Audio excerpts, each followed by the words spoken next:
old and I'm from Puerto Princesa City. I grew up in a farm in a province where I helped my mom to plant our daily source of food, mga kamatis, sibuyas, bawang.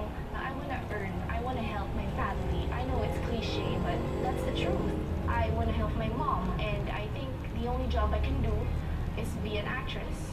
In the industry, there's a lot of temptation. I think it's about indecent proposals. I'm a part of it. I'm a part of that industry na may mga magte-take advantage talaga. And I'm glad to say that I didn't.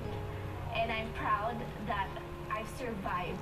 Kahit na naghihirap ako, kahit na nag-jeep ako, kulang na pamasahe ko, nagmamakaawa na lang ako, na parang kuya, wala po akong pamasahe, wala akong kikitain sa isang araw. I'm proud to say na hindi ako nag-give in. I'm Amanda Navacero, 21 from Makati City.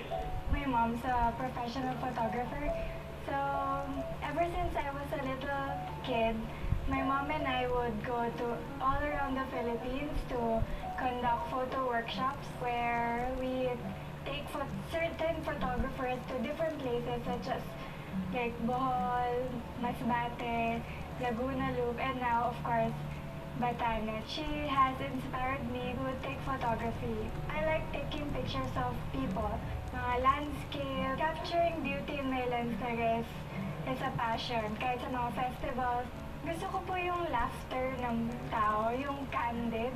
Pag nakikita mo, tapos nagtatawanan sila, kahit behind ka the camera, you can capture that moment. My name is Ayana Camille Mikulix, also known as AJ, 23, from the province of La Union. I never imagined in my lifetime that I would be active in pageants and stuff. My original career goal was to just come back here for college. Once I'm done, go back to the States and do military. So it was really like a big adjustment, and naging plan B na yung plan A ko for career-wise na ever since after my first pageant.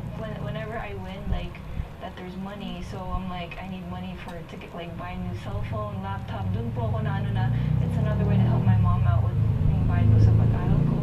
Whenever I join a pageant, I act as if it's my first pageant. Do the dieting, exercise, getting enough rest. It's the same. I don't treat it any